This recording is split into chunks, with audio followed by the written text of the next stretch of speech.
Juan capítulo 17, versículo 24.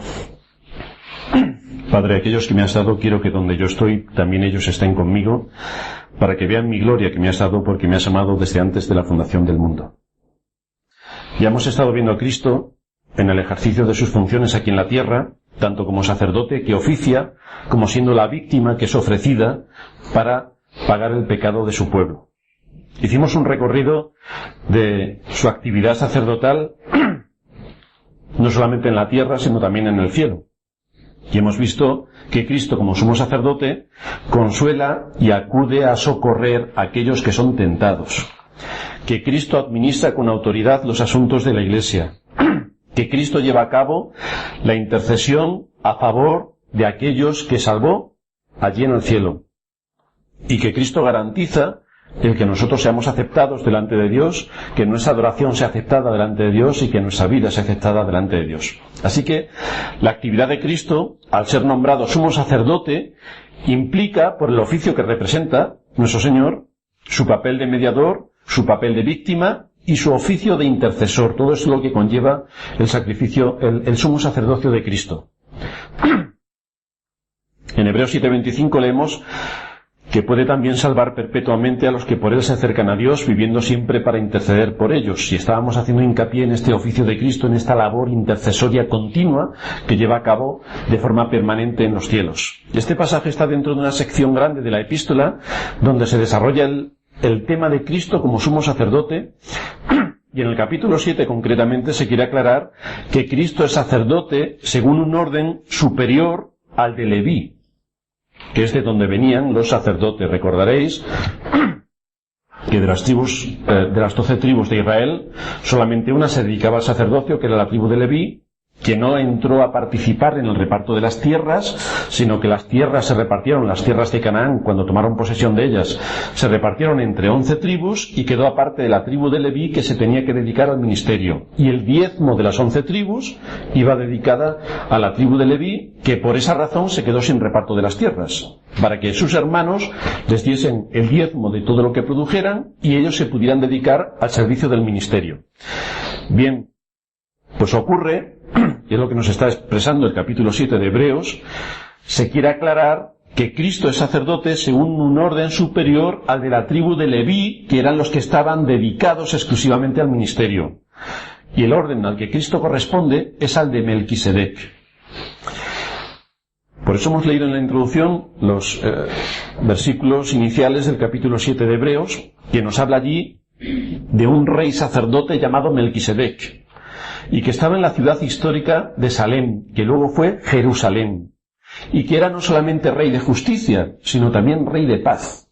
Y todo esto empieza a sonarnos como un antitipo de la persona de Cristo, que era realmente a quien estaban dirigidas las promesas.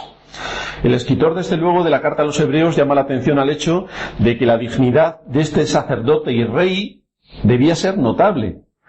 Y lo debía ser porque el patriarca Abraham reconoció el estatus que este hombre tenía, reconoció la posición de supremacía que Melquisedec tenía, y a pesar de que él era el padre de los creyentes y era la cabeza, era uno de los patriarcas de la nación de Israel, a Abraham le dio los diezmos de todo lo que poseía. Para los judíos esto tenía una importancia suprema, porque ellos entendían, como pueblo escogido, que eran los únicos dignos merecedores de todas las promesas y de los pactos de Dios. Pero olvidaban algunos hechos ocurridos en su propia historia, que demostraba de qué manera Dios también tuvo misericordia de otras personas que en un principio no estaban dentro de los límites que establecía el pueblo de Israel en cuanto a su descendencia de la carne. Y este era el caso de Melquisedec. Melquisedec no era pariente de Abraham, no era de la familia de Abraham, no tenía absolutamente nada que ver con Abraham, ni con la descendencia de Israel, del cual Abraham era el padre. Y aparece aquí un hombre cuya genealogía y cuyos antecedentes no se sabe de dónde vienen. Y sin embargo, es escogido por Dios como sumo sacerdote, cuyo oficio y cargo hace que el mismo Abraham, repetimos, reconozca su superioridad y ofrenda aquello que es de uso exclusivo de Dios, los diezmos. Un uso exclusivo para Dios, Abraham toma sus diezmos y los da a Melquisedec. Algo semejante experimentaron los israelitas cada vez que el Evangelio fue anunciado a un pueblo extranjero. El mismo Jonás se niega rotundamente a anunciar el Evangelio en la ciudad de Nínive por considerar que la salvación es exclusiva de los judíos. Nadie más que los judíos se puede salvar. Nadie más que los israelitas. Y Dios tiene que mostrar su misericordia, y así lo expresa a lo largo de las Escrituras, cuando uno tiene ojos para ver, y nos muestra que Él salva a quien quiere, como quiere y donde quiere. Porque el salvar es una prerrogativa de Dios. No está ligado a que se descienda físicamente de los lomos de Abraham, como nos dice la Escritura. Así que el hecho de que aquí aparezca este incidente con Abraham no es casual. No podemos olvidar de qué manera Abraham era la cabeza de la nación israelita, es nombrado expresamente en las Escrituras como el patriarca. Los patriarcas son Abraham, Isaac y Jacob. Abraham es el padre de todos ellos. Es quien recibe la promesa del pacto directamente de parte de Dios. Y este mismo personaje, Abraham, con toda la importancia que tiene para el pueblo de Israel, puesto que es la cabeza, da el diezmo de todo lo que ha obtenido a alguien que no pertenece a Israel, ni que aparentemente está dentro del pueblo escogido. Esto implica que Abraham está reconociendo a otra autoridad que está por encima de él, y que viene de parte de Dios, y a la cual se somete con aquellos mandatos que son útiles para la extensión del reino de Dios, como son los diezmos y las ofrendas. Abraham diezma. ¿Por qué encontramos aquí esta referencia a la figura de Melquisedec? Vamos a ver un poco más acerca de quién era este hombre del cual nos dice la Escritura que recibió los diezmos de Abraham. Vamos a irnos para ello al capítulo 14 del libro de Génesis y vamos a leer allí en qué contexto se está desarrollando este acontecimiento que luego el escritor a los hebreos utiliza para demostrar que Cristo es muy superior a la tribu de Leví y que Cristo realmente corresponde al sumo sacerdote que los israelitas espirituales estábamos esperando. Génesis capítulo 14, versículo 17. Génesis 14, 17. Cuando volvió Abraham de la derrota de Kedorlaomer y de los reyes que con él estaban, salió el rey de Sodoma a recibirlo al valle de Sabe, que es el valle del rey. Entonces Melquisedec, rey de Salem y sacerdote del Dios Altísimo, sacó pan y vino y le bendijo. Así que encontramos aquí que un supuesto personaje que no estaba dentro del pueblo escogido bendijo al pueblo escogido, es decir, ejerció su papel de autoridad como sacerdote. Bendijo a Abraham diciendo: bendito sea Abraham del Dios Altísimo, creador de los cielos y de la tierra, y bendito sea el Dios Altísimo que entregó a tus enemigos en tu mano. Y le dio a Abraham los diezmos de todo. Es evidente que la historia que aquí se nos relata está en las Escrituras por alguna razón. Y esto es lo que coge el escritor a los hebreos y lo aplica a la persona de Cristo. Por lo tanto, vemos continuamente cómo los escritores del Nuevo Testamento, el Señor Jesús, los apóstoles y los otros escritores que participan en la elaboración de las Escrituras, continuamente nos remiten al Antiguo Testamento, nos sacan la enseñanza, la exponen y la aplican. Es decir, esta historia no queda aislada, sino que el escritor de los hebreos le encuentra rápidamente una aplicación para ponerla por encima y para explicarnos y exponernos todo lo que tiene que ver con el sumo sacerdocio de Cristo. No debemos olvidar que los destinatarios de esta carta son una iglesia compuesta por gentiles y judíos conversos, cuyas tradiciones y cuyas normas estaban tergiversando el sentido puro de la Escritura, y cuyos maestros les habían estado enseñando doctrinas de hombres en vez que tienen que ver con las ceremonias y todos los rituales judíos, en vez de la doctrina bíblica, algo que tristemente ha sucedido a lo largo de los siglos de la historia de la Iglesia. De qué manera los hombres perversos se infiltran entre los maestros de la Iglesia, pervierten las doctrinas, pervierten las Escrituras, y al final la Iglesia no sabe ni lo que cree. Pues esto es lo que está intentando corregir el escritor a los hebreos. Debemos recordar que la verdad del error se diferencia en los matices. Pequeños matices destruyen la verdad. Un poco de levadura leuda toda la masa.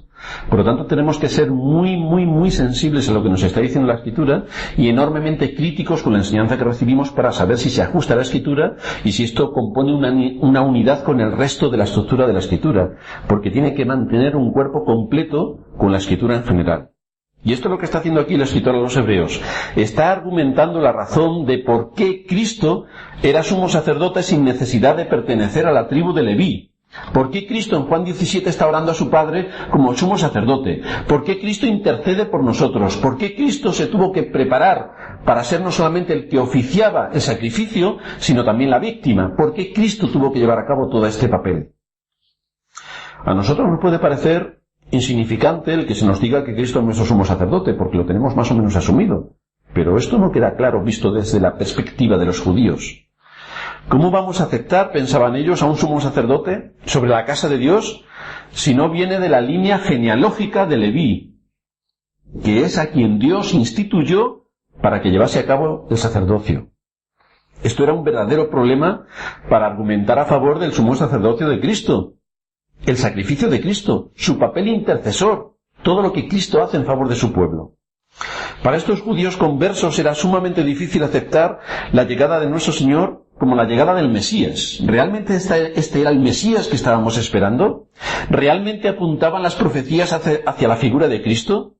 Si es nuestro sumo sacerdote, ¿por qué razón no viene de la tribu de Leví, que es a quien se le dieron los encargos para llevar a cabo este oficio de sacerdocio?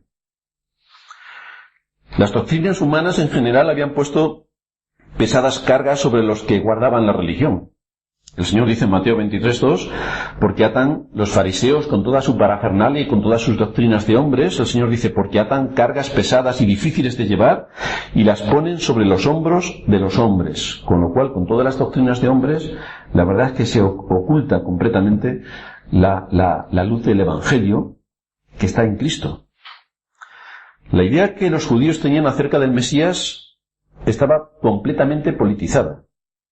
Años de cautiverio tras cautiverio, desde que el reino se dividió, Babilonia, Persia, ahora los romanos que los tenían sometidos, todas estas situaciones ejercían un yugo permanente sobre Israel. Y desde luego no hay nada peor que le pueda ocurrir a alguien que politice absolutamente todo lo que está a su alrededor. Esto nos pasa cuando vemos a los nacionalismos, que absolutamente todo lo que puedes decir se politiza.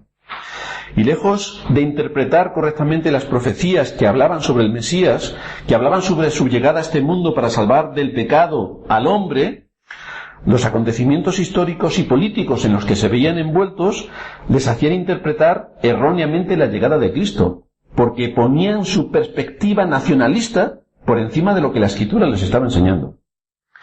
Solo un grupo reducido de personas entendió la enseñanza de los profetas, pero la gran mayoría, a manos de maestros falsos, pervirtieron por completo estas enseñanzas y quisieron ver una respuesta con la llegada del Mesías a sus necesidades políticas y nacionalistas. Esto era debido a su idea preconcebida de cómo tenía que ser el Mesías y a cómo estaban interpretando la realidad en la que vivían. Si esto lo pasamos a todo el tema escatológico que estamos estudiando en estos días y que nos estaba exponiendo Antonio, veremos de qué manera el hombre, cuando coge las Escrituras, la interpreta de acuerdo a lo que está pasando en sus días y quiere ver en sus días cómo se aplican todas estas cosas. Pero esto es un error garrafal. No podemos acercarnos a las Escrituras desde el momento histórico en el que vivimos para reinterpretar las profecías. Pero esto es lo que les estaba pasando a los judíos. Presuponían que el Mesías debía llegar para liberarles del yugo romano, que tendría una intencionalidad nacionalista, que pondría su capital en Jerusalén y que sometería a todos sus enemigos, especialmente a los romanos, debajo de sus pies. Esto era lo que tenían en la cabeza, estas eran sus perspectivas. Dedujeron erróneamente que por tanto debía venir de la tribu de Leví, que era de donde provenían los sacerdotes, y esperaban también un rey sacerdote que dirigiese al pueblo, porque habitualmente estos dos oficios estaban ligados en las religiones paganas. Su sorpresa fue mayúscula cuando se les estaba predicando acerca de este Mesías, que nada tiene que ver con las ideas preconcebidas que ellos tenían en su mente. ¿Cómo era posible que Jesucristo realizase estas labores de sacerdote si no venía de la tribu de Leví? porque los de la tribu de Leví eran los únicos autorizados para hacer los servicios del ministerio. Y es de allí de donde ellos esperaban al libertador, de la tribu de Leví. Recordaréis que cuando el arca del pacto está a punto de caerse del carro que lleva David, una persona, Uza, pone la mano para detener el arca y que no se caiga, y automáticamente muere. El arca estaba siendo trasladada por personas que no eran de la tribu de Leví, que no estaban en el ministerio, por lo tanto Dios castiga todo ese tipo de cosas. Y ellos, reinterpretando todo esto, entendían que de la misma manera, para que Cristo fuese el sumo sacerdote, tenía que venir también de la tribu de Leví. Todo esto lo digo porque es bastante familiar a lo que ocurre en nuestros días, porque de la misma manera que los judíos de la época del Señor estaban actuando respecto a las profecías, imponiendo sus prejuicios por encima de la palabra de Dios, hoy nos encontramos a toda la farándula del mundo evangélico que tuercen las Escrituras para enseñar otra cosa muy distinta acerca de la segunda venida de Cristo y todo lo que nos exponen las Escrituras respecto a la llegada de Cristo en su segunda venida a este mundo. Aunque en la primera venida pasó desapercibido, dice la Escritura que a los suyos vino y los suyos no le recibieron, esto no ocurrirá en su segunda venida, porque el impacto de su regreso será notorio a todos los pueblos, naciones y lenguas. Nadie quedará sin ver lo que está ocurriendo en la segunda venida de Cristo. Y todos reconocerán la llegada de Cristo porque será un evento que marca el final del mundo, tal y como enseñan las Escrituras. Estos hebreos estaban inquietos por la importancia que los apóstoles estaban dándole a la persona de Cristo. No era descendiente de la línea genealógica de Leví, y por lo tanto el escritor, a los hebreos, les tiene que remitir a Melquisedec, como tipo de la figura de Cristo. Y el ejemplo que les pone es tan evidente que no deja lugar a dudas. Melquisedec no provenía de la tribu de Leví. Entre otras cosas porque Leví todavía no había nacido. Pero es que tampoco se le encuentra ningún ascendiente ni descendiente por el que Melquisedec pueda recibir el sacerdocio. Los de la tribu de Leví recibían el sacerdocio porque moría el padre, se quedaba en el hijo, moría el hijo, se quedaba en el otro hijo, y así sucesivamente. Pero en el caso de Melquisedec no viene de línea genealógica. Aparece de pronto, aparece de repente. Por esa razón las Escrituras nos dicen sin padre, sin madre, sin genealogía, lo cual no quiere decir que nació por generación espontánea y que de pronto estaba allí. No. Lo que nos está diciendo es que no provenía de un linaje sacerdotal, que no le había sido dado el oficio porque su padre tenía el oficio y él entonces tomó el oficio porque se lo traspasó su padre, como sí ocurría en la tribu de Leví, sino que aparece Melquisedec por un llamado explícito de Dios, que es quien establece en el oficio a aquellos a quienes él llama. Por eso nos tenemos que preguntar, ¿quién ha instituido a Melquisedec para que tome posesión de este oficio? Porque solamente hay uno que puede instituir de esta manera, y el único que puede instituir es Dios. Juró el Señor y no se arrepentirá. Está el escritor de los Hebreos tomando citas del Antiguo Testamento. Tú eres sacerdote para siempre según el orden de Melquisedec. Y como Melquisedec no necesitó venir de una línea genealógica para ser sumo sacerdote, así Cristo también no necesita venir de la tribu de Leví para responder a su oficio de sumo sacerdote. Las referencias históricas que se dan en este personaje tampoco pueden pasarnos inadvertidas. Se nos dice que era rey de Salem. En la época en la que Abraham se encuentra con Melquisedec, esta ciudad está dentro del territorio de Canaán. Es una ciudad idólatra metida en todo el contexto de Canaán, donde habitaban 7 naciones, que todas eran idólatras. Y allí Dios se muestra, por una parte, a Abraham, haciéndole padre de los creyentes y diciéndole que le daría toda aquella tierra en heredad para que la disfrutaran sus hijos, y por otra también se muestra a este hombre que ejerce el oficio divino del sacerdocio y que es un rey de Salem. Por lo tanto, en él confluyen dos cosas, que es rey y que es sacerdote. Salem, años después será llamada Jerusalén, lo que conocemos hoy como Jerusalén. Jerusalén es ciudad de la paz, la cual va a ser conquistada por medio de David, y es donde establecerá el reino, la capital del reino israelita. Allí es donde se construirá el templo, allí será donde morirá el Mesías. Fue allí donde Abraham sacrificó Llevó a Isaac para el sacrificio y fue allí donde encontró un sustituto en el cordero para el sacrificio. Todo esto ocurrió allí, en Jerusalén.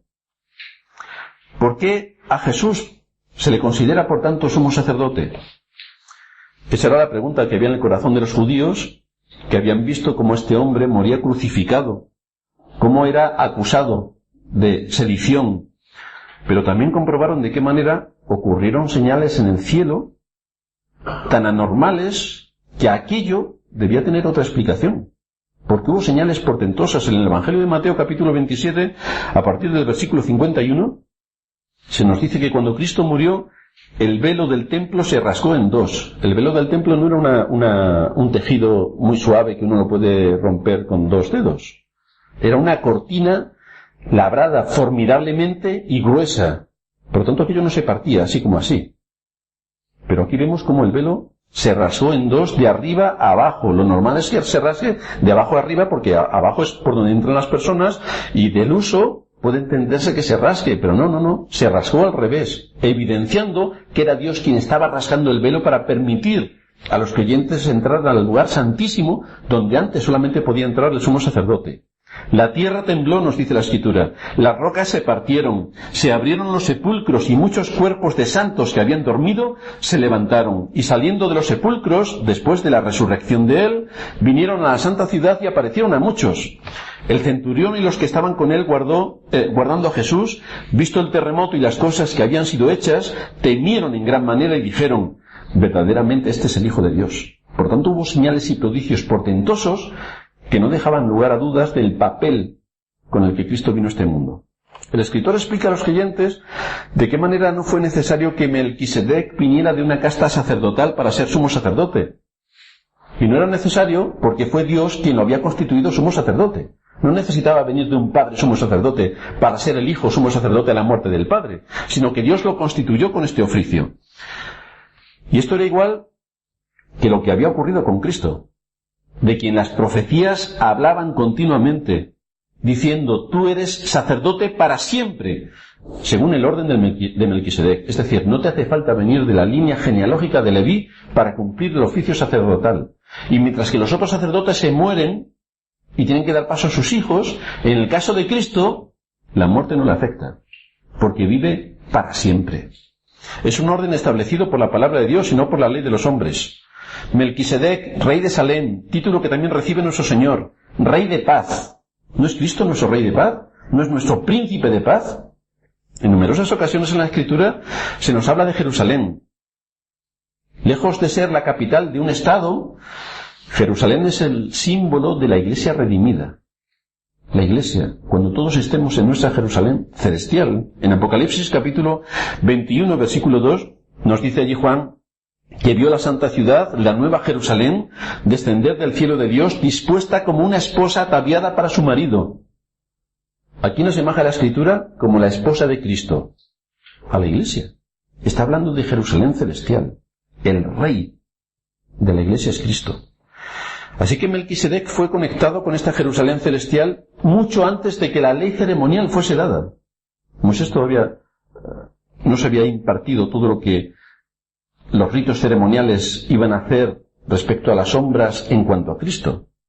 Pero vemos cómo actúa en total consonancia con lo que su cargo y su oficio requieren de él, tal y como posteriormente harían los hijos de Leví, que serían los oficiales del sacerdocio y por quien la línea del sacerdocio sería continuamente traspasada de padres a hijos para cumplir así con este oficio sacerdotal. En el capítulo 21, versículo 5 del Deuteronomio, encontramos esta enseñanza que nos dice, vendrán los sacerdotes, hijos de Leví, porque a ellos escogió Jehová tu Dios para que les sirvan y para bendecir en el nombre de Jehová. Pero nos encontramos que Abraham recibe la bendición de Melquisedec, que no tenía nada que ver con Leví. Y lo que está haciendo el escritor es decirnos, Cristo es el que también puede impartir la bendición. Cristo es nuestro real y auténtico sumo sacerdote. Los creyentes vamos a poder recibir la bendición de parte de Cristo, porque Él está en los cielos ahora intercediendo continuamente por nosotros, está ejerciendo su papel de sumo sacerdote, está preocupándose, tiene la carga y tiene la atención para prestar toda la ayuda y el socorro al pueblo de Dios. Así que vemos como Melquisedec era un tipo de Cristo, y como Cristo era la manifestación completa de aquel Melquisedec a quien Dios llamó en los tiempos de Abraham. Así que vemos como Abraham viene de un mundo pagano y fue llamado por Dios para ser su pueblo. Nosotros venimos de un mundo pagano y hemos sido llamados por Dios para ser su pueblo.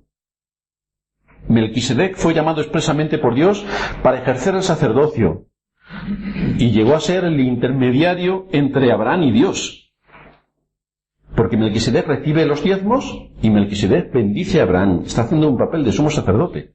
De la misma manera, él fue el tipo de lo que Cristo hace con respecto a los descendientes de Abraham, el padre de los creyentes. Nosotros, que recibimos también las bendiciones de nuestro padre Abraham.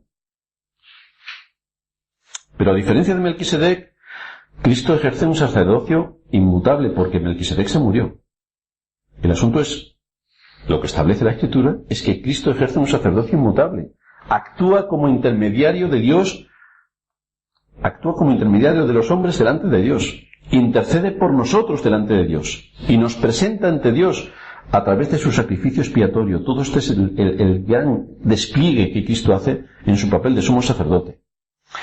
Como decíamos, siglos después de este encuentro con Melquisedec, David va a conquistar la ciudad de David, la ciudad de Jerusalén. Y fijaos lo que dice en el Salmo 110, si me queréis acompañar. Va a clamar todo lo que Dios ha hecho en este Salmo, Salmo 110. Jehová dijo a mi Señor, siéntate a mi diestra hasta que ponga a tus enemigos por estrado de tus pies. Es el cumplimiento fiel de las promesas dadas a Cristo. Jehová enviará desde Sión la vara de tu poder. Domina en medio de tus enemigos. Tu pueblo se te ofrecerá voluntariamente en el día de tu poder, en la hermosura de la santidad. Desde el seno de la aurora tienes tú el rocío de tu juventud. Juró Jehová y no se arrepentirá. Aquí vienen las palabras que toma el profeta, el apóstol, para escribir a los hebreos, del Salmo y de Génesis. Tú eres sacerdote para siempre, según el orden de Melquisedec. El Señor está a tu diestra, quebrantará a los reyes en el día de su ira, juzgará entre las naciones, las llenará de cadáveres, quebrantará las cabezas en muchas tierras, del arroyo beberá en el camino, por lo cual levantará la cabeza. Está hablando de la grandeza de Cristo y de todo lo que vendría con él.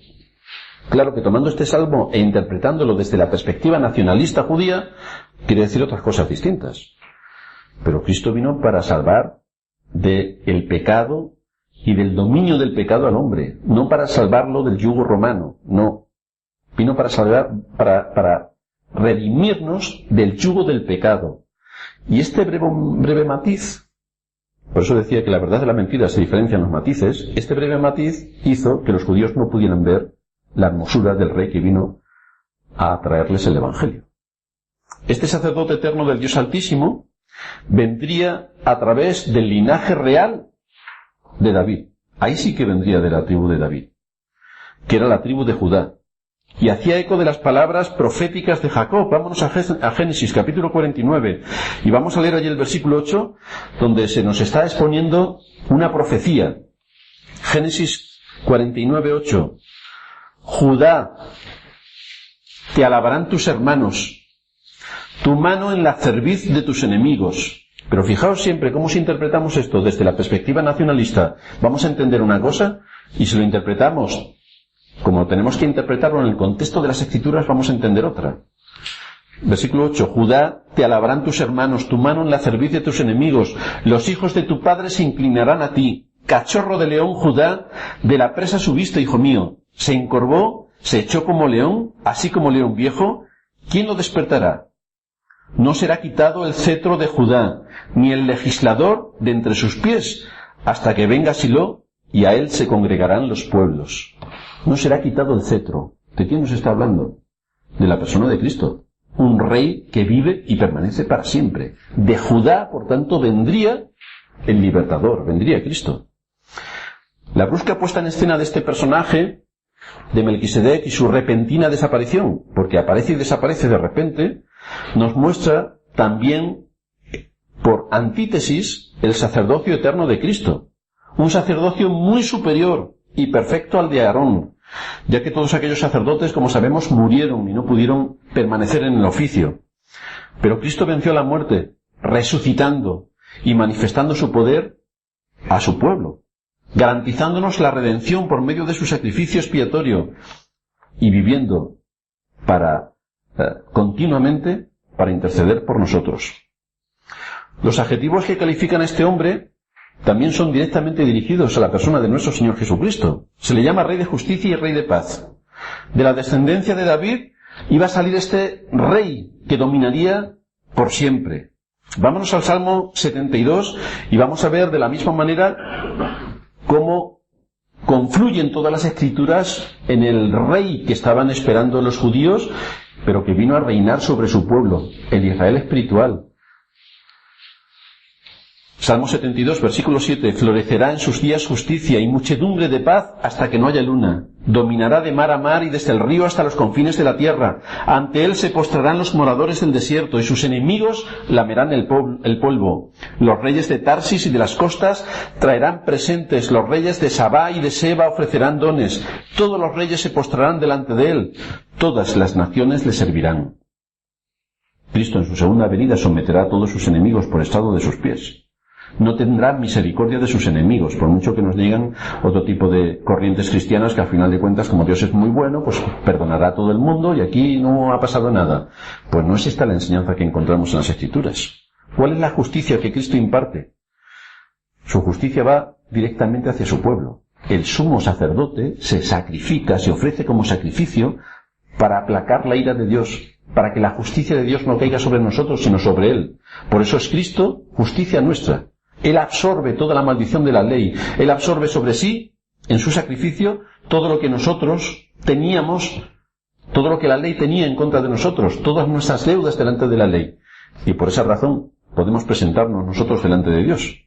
Isaías capítulo 9 nos está hablando precisamente de esto, porque un niño nos es nacido, hijo nos es dado, y el principado sobre su hombro, y se llamará su nombre Admirable, Consejero, Dios fuerte, Padre eterno, Príncipe de paz. Lo dilatado de su imperio y la paz no tendrán límite sobre el trono de David y sobre su reino, disponiéndolo y confirmándolo en juicio y en justicia, desde ahora y para siempre, y el celo de Jehová de los ejércitos hará todo esto. Por lo tanto vemos cómo a lo largo de las Escrituras se va preparando todo el camino, se va anunciando la llegada del Mesías, que no solamente será rey, sino también sumo sacerdote, y también será profeta.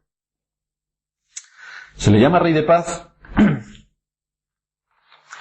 por la justicia que él llevaría a cabo en el corazón del pecador. El Rey de Paz. Es la paz que tranquiliza la conciencia. Es la paz que concilia dos límites opuestos. El hombre pecador, digno merecedor de la condenación eterna, y el Dios 3 veces santo. ¿Cómo se concilian estos dos extremos? A través del mediador, el pacificador. Él es nuestra paz, que permitió que nosotros que estábamos lejos fuéramos hechos cercanos, que nosotros que no teníamos entrada en el reino de los cielos fuésemos admitidos al reino de los cielos. Por lo tanto, en su papel de rey también está incluido su papel de sumo sacerdote, de mediador. Dice el capítulo 12 del libro de Isaías, el 11, saldrá una vara del tronco de Isaí y un vástago retoñará de sus raíces, y reposará sobre él el espíritu de Jehová, espíritu de sabiduría y de inteligencia, espíritu de consejo y de poder, espíritu de conocimiento y del temor del Señor. Y le hará entender diligentemente en el temor del Señor. No juzgará según la vista de sus ojos, ni arguirá por lo que oigan sus oídos, sino que juzgará con justicia a los pobres y arguirá con equidad por los mansos de la tierra, y herirá la tierra con la vara de su boca, y con el espíritu de sus labios matará al impío. Y será la justicia cinto de sus lomos, y la fidelidad ceñidor de su cintura. Por lo tanto, vamos viendo el ropaje que también estudiábamos en Apocalipsis capítulo 1, el ropaje de Cristo, ceñido de la justicia. Ese es su ropaje, la justicia, la santidad. Desde las distancias que nos dan los años de historia que han transcurrido desde la venida de Cristo y desde que todos estos acontecimientos se dieron, no tenemos muchos problemas en ver de qué manera las profecías se cumplieron en la persona de Cristo. Pero ¿qué pensaban la gente contemporánea que vivía en los tiempos del Señor? Porque ellos esperaban otra cosa, por su mentalidad nacionalista judía. Las profecías, por ejemplo, de Zacarías capítulo 9, versículo 9, hablaban claramente de un hecho que se consumaría. no como los judíos tenían en su mente con sus prejuicios, no como un libertador que vendría en su caballo blanco victorioso seguido de una multitud ingente de soldados para arrasar al imperio romano y someterlo bajo sus pies, sino que Zacarías 9:9 nos dice: alégrate mucho, hija de Sión, da voces de júbilo, hija de Jerusalén, he aquí tu rey vendrá a ti, justo y salvador. Y uno, si se queda aquí, con la mentalidad judía estaría esperando: aquí viene para arrasar y liberarnos de nuestros enemigos que nos tienen sometidos. Y sigue diciendo Zacarías: humilde y cabalgando sobre un asno, sobre un pollino, hijo de asna. ¿No fue así como Cristo entró en Jerusalén? ¿En un pollino? Jerusalén, Jerusalén, Jerusalén, Jerusalén. ¿Qué es lo que hacía Jerusalén? Matar a los profetas y perseguir a los que les hablaban de la liberación del pecado. De manera que a la iglesia de los hebreos el escritor les está dando argumentos válidos que prueben de qué manera aquel que había sido ejecutado en la cruz era realmente el Hijo de Dios.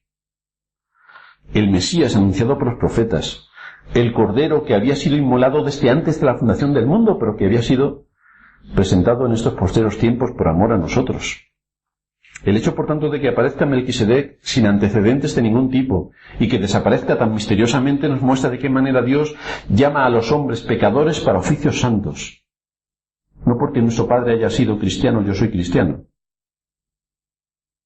No porque yo sea cristiano, mi hijo o mi padre van a ser cristianos, sino que es la palabra de Dios la que llama por medio de su Espíritu, y el Espíritu es quien santifica. Es una obra de Dios. Dios llamó a Melquisedec en un entorno hostil e idólatra y le hizo sacerdote. Pero de la misma manera Dios llamó a Abraham, estando en Ur de los Caldeos, un territorio hostil y pagano e idólatra, y lo trajo a la salvación. Pero es que lo mismo pasa contigo, y lo mismo pasó conmigo, y lo mismo pasa a todos aquellos a quienes Dios, en su misericordia y en su voluntad eterna, llama a la salvación. Obró llamando a Melquisedec, obró llamando a Abraham, y obra llamando a cada pecador que, tras el anuncio del Evangelio y con la espada del Espíritu, es tocado para que venga la salvación. Así que vemos cómo este antitipo de Melquisedec nos habla de Cristo, llamado y establecido por Dios para cumplir un oficio que nos es imprescindible para que podamos presentarnos delante de Dios, porque Él nos presenta en su nombre. De manera que, como nos presenta en su nombre, nosotros podemos entrar al trono de la gracia para recibir el oportuno socorro. No vamos en nuestro nombre, no vamos por lo que somos, vamos en el nombre de Cristo, por los méritos de Cristo, por el sacrificio de Cristo y porque Cristo intercede continuamente por nosotros. Es un oficio que va desde la eternidad y hasta la eternidad, y por lo tanto confirma la oración continua que este capítulo 17 de Juan vemos cuando el Señor está elevando al trono de la gracia esta oración en representación de su pueblo. Padre, aquellos que me has dado, quiero que donde yo estoy también ellos estén conmigo para que vean mi gloria que me has dado, porque me has amado desde antes de la fundación del mundo. Por nosotros está orando Cristo, por ti, por mí, elevando y presentando nuestra situación, nuestras aflicciones, nuestras cargas, nuestros pecados delante de su Padre, justificándonos y dándonos continuamente de su aliento y de su consuelo, para que podamos resistir en el día malo.